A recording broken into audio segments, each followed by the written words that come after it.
I previously ran for office, and during my run for office, one of the major talking points was that I worked as a stripper during college. I also made an OnlyFans while I was on the campaign trail. During my experience of running for office, I realized that we don't have enough conversations around sex and sexuality, love and marriage, and all the political influence that there is in those topics.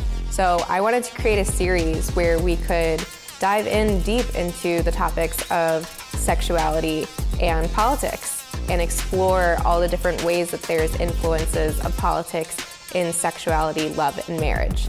My name is Alexandra Hunt, and this is The Politics of Sex.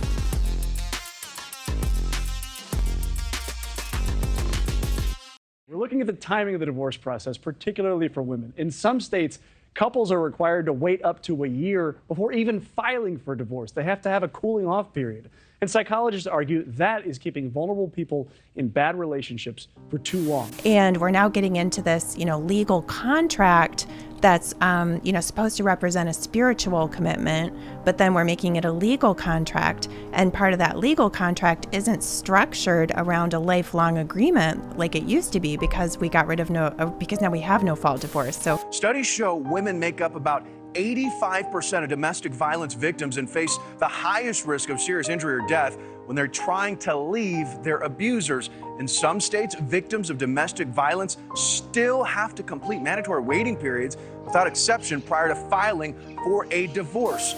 In the wake of the Supreme Court's ruling on same-sex marriage, some of your competitors in the Republican race have said, well, the issue has been decided and the country needs to move on. You have taken a different position. You said that the ruling potentially, quote, disrupts the foundation of the world. What does that mean? That it really is a further erosion of this foundational building block of society, which is the nuclear family. And this goes further. I mean, over the last 40 years, we've seen a degradation of the nuclear family, no doubt about it. We now disconnect the nuclear family from the idea that it's there for the purpose of having and raising children. Marriage is no longer about kids. It's simply about adults. That we've now disconnected marriage from children, I think that has profound consequences, not just for America, but for the world. The conservative war against divorce, because I found it like a very interesting thing, but it all came to a head when Steven Crowder got divorced by his wife. This set off a chain reaction of lots of conservatives coming out saying, yes,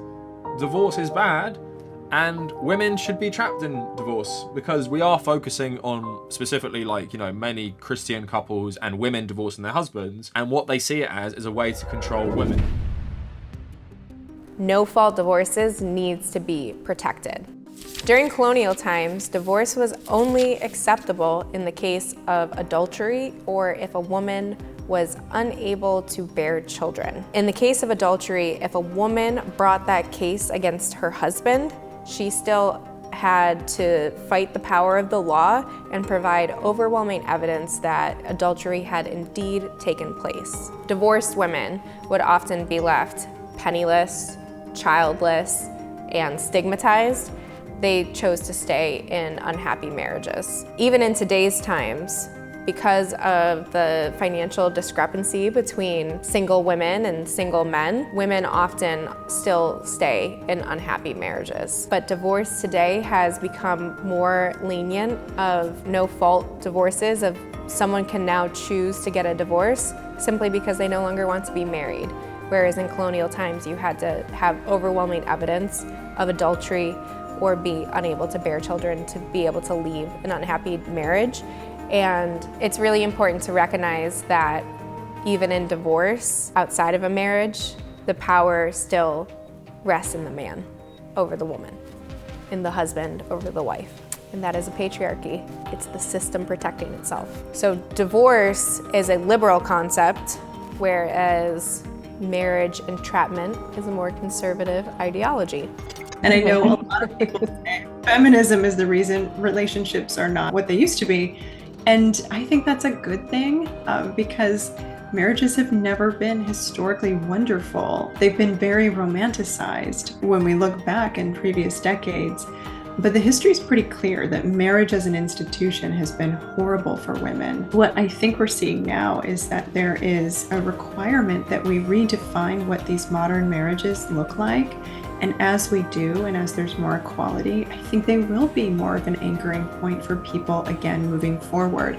But there's a bit of a lag because women have sort of shot out of a cannon in the last few generations, really embracing the liberation that finally they have won, although it's being repealed in some ways when it comes to reproductive rights right now. But I think as men sort of move through this existential crisis that they're in, when they get to the other side of that and there's more equality and a reframing of marriage, it can be great. Once the United States became a country in the 18th century, the powers of divorce was transferred to a judge and was part of the United States legal system. In 1948, the Married Women's Property Act was passed, which means that women had more of a claim to property through their marriage. Until 1937, when the laws changed around divorce and expanded to include bigamy, desertion, insanity, and drunkenness. In the 20th century, family court was created. This allowed the separation of a new court, allowed mediation to take place outside of the court with divorcing couples, and then to bring the negotiations before a judge. And then there was the creation of no-fault divorces by the states. This means people could now get a divorce for any reason or simply because they no longer wish to be married. It was an escape hatch. And because of this, no-fault divorces needs to be protected. About 70% of the divorces filed in this country are by women. In 2021, there were roughly 2 million marriages and nearly 700,000 divorces. That's a lot of people coughing up a lot of dough. Do you believe there's stigma around divorce? Do you believe divorced women are perceived differently than divorced men? Do you think there's any stigma around divorce? Yes, yeah, I think so. Yeah, I think so, for sure. Yeah, like depending on what your religion is or what your background is, I feel like there can be stigma around it. I think divorce is sometimes looked at as a failure, that marriage didn't work or you chose the wrong partner, but lots of friends who've been divorced, and I think it's probably the right reason. It's natural, we're humans. Maybe you make the wrong decision, you get divorced. It's like I said, my parents have been married, so I can't relate, but I don't think there should be that much of a stigma around it making any other decision in your life. Sometimes the thing doesn't work and it's okay too. So yeah, I think it's a big deal usually. I think in more like traditional or conservative families, there's like a very big stigma. Like if you get divorced, it's like a problem with your family or somebody, I don't know, they start making opinions about it. Maybe at the point we are now, like in our time, it isn't as bad as it used to be, but there definitely is a stigma around it. I think if you have a time with a good relationship, that's valuable for me. For example, if it's not gonna work more, if it's too bad for both, it's better divorce, and that's okay. We live a good life, we live a good moments together, and this is what matters for me. Do you think divorced women are perceived differently than divorced men? Oh shoot, I feel like I'm not an expert on this, but probably. Okay. Yeah. What do you think the difference in perception is? Shit, the world is not fair, so I guarantee it's not in there. It's probably not good. Yeah. Yeah, I mean, sexism is like alive and well. And I think that the way society looks at divorced men versus women is super different. I don't know, there's a lot more expectations of women in relationships and like the burden of like whose fault it is, who provides. And I think there's a lot of like stigma around like child support and how finances settle out in divorce that can be like divided on gender lines and politicized. I think in our society and how people think it is, but I think it's changing. Like we are trying to change it, but it's still like hard to get out as a woman, to get out of that hole sometimes, They're perceived more negatively. Yeah, I think like when a man is divorced, they probably don't see it as something as bad. I don't know, like in society they might laugh about it or they tell him let's go find someone else or something, and then when a woman is divorced, some people even feel bad for her, like if her life was over or something. So yeah, I think it is. No, not necessarily. I think a lot has to do with whether they have children or not. You know, divorced women with children, divorced men with children, I think maybe are perceived differently in that regard, but not just as a general blanket statement.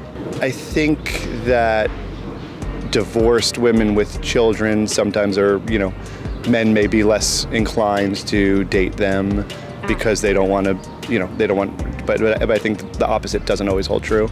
And this is The Politics of Sex.